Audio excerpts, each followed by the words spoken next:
hello guys नमस्ते झोरले सबैलाई आयो है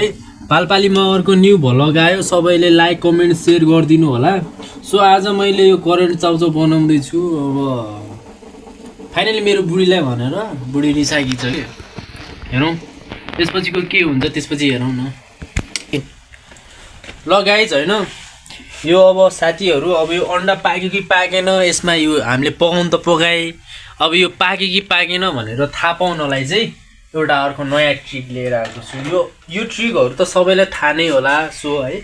त्यही पनि कसैलाई यसरी अब चेक गर्ने के अच्छा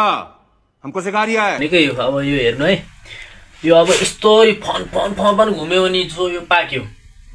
हैन गाइज अब यो अथवा घुमेन अथवा अलि बिस्तारै घुम्यो भने चाहिँ पाकेको छैन यसलाई चेक गरौँ है त रुक यसलाई चेक गरौँ है त है गाइज यो पाकिसक्यो यो अन्डा यो पाकिसक्यो कसरी थाहा पाउने भनेपछि यता अन्डा ल्याउ त भाइ क्यामेराम्यान होला तेरो दाइलाई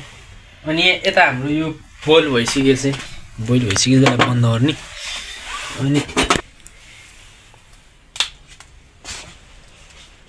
ल हेर्नुस् गाइज ल हेर्नु पाक्यो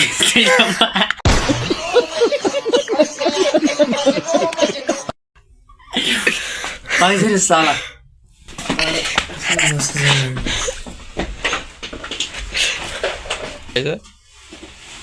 सो गाइज मैले भनेको अलि तयार भयो के ल अरु के भन् छिटो म क्यामेरा रोक्छु बन्द गर्नु ल अब यसलाई फाल्नुपर्ने अवस्था हुन्छ भन् सो गाइज ल अब यो रेडी भइसक्यो यहाँ देख्न सक्नुहुन्छ रेडी भयो यता हेर्नुहोस् त क्यामेराम्यान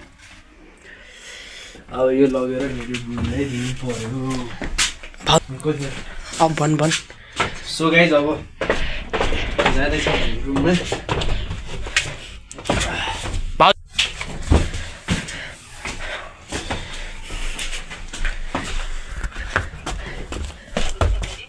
स्टार्ट भयो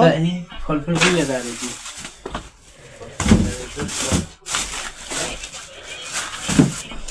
हेलो म्याम यो अन्डा किन राखेको के यहाँ यस्तो राम्रो अन्डा टुट्यो भने यो कति महँगो छ यो अन्डा होइन होला के हो अब अन्डा महँगो सो मेरो बुढीलाई अब म आफ्नै हातले खिलाइदिन्छु है गाइस